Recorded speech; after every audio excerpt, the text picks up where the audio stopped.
Bon, que dire de ce match? Déjà, je vais vous remarquer que je prends de la Bigo dans la rue. Parce que bon, l'autre me respecte pas attendre de rentrer. C'est briefer le match en rapide. Donc, ça comptait pour l'avant-dernière journée d'Europa League. Le LOSC dépassé à Vigo. Un match très important, hein. Si on prenait un seul point, on était qualifié en barrage. Et avec les 3 points, je pense qu'on aurait même peut-être pu espérer d'aller choper par la suite les 8 premières places. On n'a pas réussi. Défaite 2-1. Pas dans la controverse, hein. L'arbitre a été particulièrement bon. Mais c'est décevant, c'est dégueulasse parce que Vigo a joué un football immonde.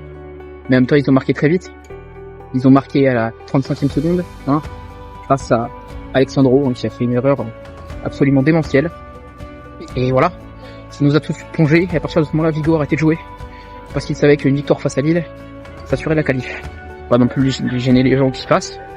Donc, bien évidemment, après cette erreur d'Alexandro qui se paye crash avec une PES, on dirait dans le jargon FIFA, eh bien, le Celta Vigo a défendu pendant 90 minutes, même 96 minutes de jeu, hein. Et même malgré un carton rouge, on n'a jamais réussi à revenir. On a poussé énormément, mais on n'a pas réussi à beaucoup tirer en première mi-temps.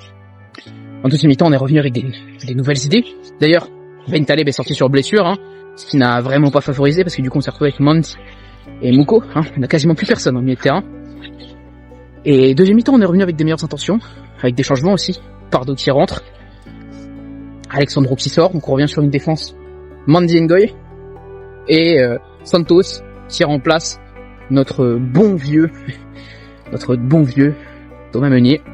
Et dès que Thiago Santos rentre, on a des nouvelles intentions, ça se voit clairement, mais Thiago Santos il va apporter quelque chose. Thiago Santos il revient vraiment de mieux en mieux.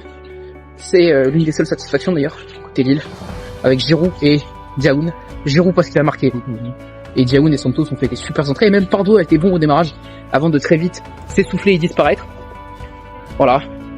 Et au final, on a réussi à marquer à la 86e, et le scénario du match est à peu près similaire à celui du Paris Saint-Germain face au Sporting, à savoir on a 75% de possession contre 74 pour le Paris Saint-Germain, 20 tirs à 28 pour le Paris Saint-Germain, et si je dis pas de bêtises, à peu près le même donc de X goal.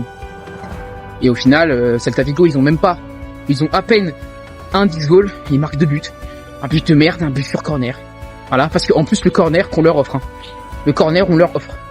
Comme le but du 1-0 d'ailleurs. Voilà, on peut s'en prendre qu'à nous-mêmes, hein. Le Celta Vigo a pas bien joué, mais ils ont bien joué défensivement. Voilà, défensivement, ils ont tenu la baraque, ils ont fait en sorte d'avoir les 3 points à la fin. Un jeu clownesque, un jeu catastrophique, une parodie de football. Une parodie de football qui bat le football au final. Et c'est le principal, non? Le principal, c'est les 3 points, comme on dit. Donc bref, dernier match face à Fribourg, la semaine prochaine, pour espérer au moins se qualifier pour les 16e de finale. Alors qu'on aurait pu espérer avec cette victoire et une victoire face à Fribourg, potentiellement, je pense, être directement dans les phases finales, dans les 8 premières places. Possible, ça aurait été dur, mais ça aurait pu être possible. Mais non. Donc voilà. Si on veut passer, il faudra au moins 1 point face à Fribourg. Et le mieux, ce serait les 3 points quand même, hein. Et parce que clairement, si on perd face à Fribourg, hein, je vous le dis, c'est une honte intersidérale. Et surtout, on pourra plus jamais se moquer de Lens qui avait été éliminé par Fribourg. Voilà. Au Chine, ça c'est relou. Moi qui pensais qu'on pourrait faire des choses grandes en Europa League, c'est mal parti. Alors certes, après, il y a beaucoup de blessures, beaucoup d'absents, que ce soit au milieu de terrain, en défense, en attaque. On a quand même perdu Igaman, qui est un très gros joueur. On n'avait pas Ethan Mbappé, qui était un joueur qui était là en l'absence d'Alexandro. On n'a pas Sarawi qui était blessé. Au milieu de terrain, on avait plein de manques. On n'a pas Benjamin André, on n'a pas André Gomez, on n'a personne pour faire tourner. Mais ça n'excuse pas tout. Parce que sur le papier, Lille avait largement les cartes en main pour faire quelque chose.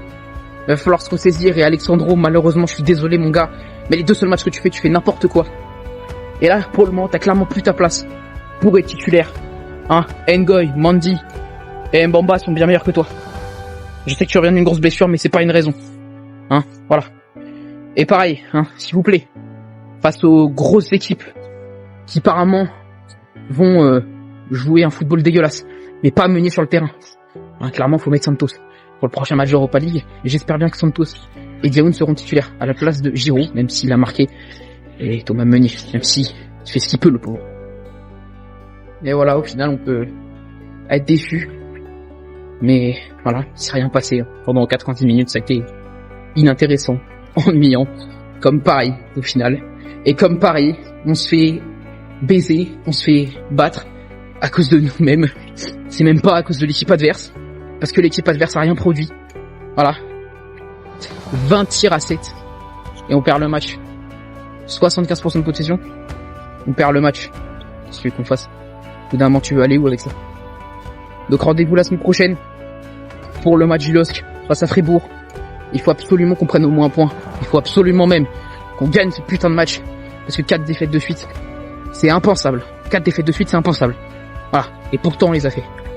Donc faut se ressaisir, aller chercher la gagne et repartir la tête haute et être qualifié, bien évidemment, pour les 16e de finale. Et je vais pas faire un montage de fou. Mais je pense que vous le verrez. Parce que clairement, ils m'ont pas respecté. Je vais pas commencer à faire un montage de malade. La vidéo elle est faite là, elle va vite et je pense que ça se voit vu que on est dans la rue. Mais malgré tout cela, malgré toutes les galères et le jeu merdique actuellement, bien évidemment, allez le LOSC. Des bisous à vous et on se retrouve pour une grosse vidéo d'ici quelques temps sur l'Atlético Madrid, normalement. Allez, bye bye.